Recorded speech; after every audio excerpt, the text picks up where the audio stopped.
Sunderland do not need another central midfielder. That is the place to start, because everything interesting about this story sits on top of that fact rather than underneath it. Granit Xhaka anchors the middle, Habib Diarra and Noah Siddiqui cover the ground, Dan Neil has been there throughout, and Chris Rigg is the academy player the whole club is built around protecting. So when officials are sent to run in-person checks on yet another midfielder, the player is not really the question. The rest of the window is.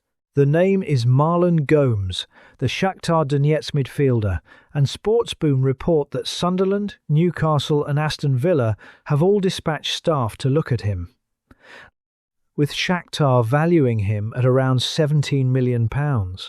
At that fee for a South American midfielder several clubs are chasing, the price is not the obstacle.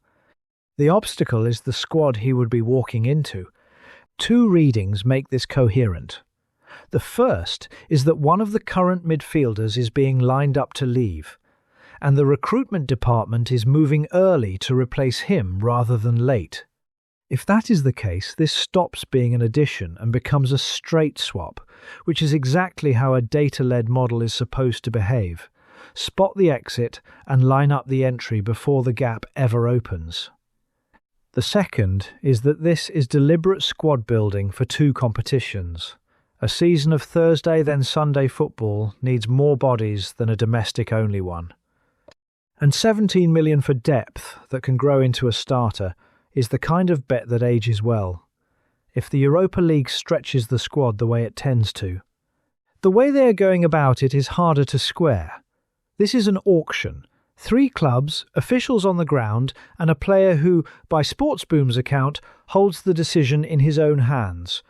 Sunderland's whole recruitment identity has been built on finding value before the market wakes up, not on winning a 3-way race against clubs with European pull of their own. Stepping into that kind of fight is a different exercise, and it tends to end with either an inflated fee or a player who chose somewhere else. At 17 million, Marlon Gomes is a sensible profile at a sensible price, and there is nothing wrong with the target itself. The complication is everything around it. Adding him only works if a departure is already in motion, or if Régis Le Bris genuinely wants a deeper rotation for the Europa League campaign ahead. The fee was never the difficult part.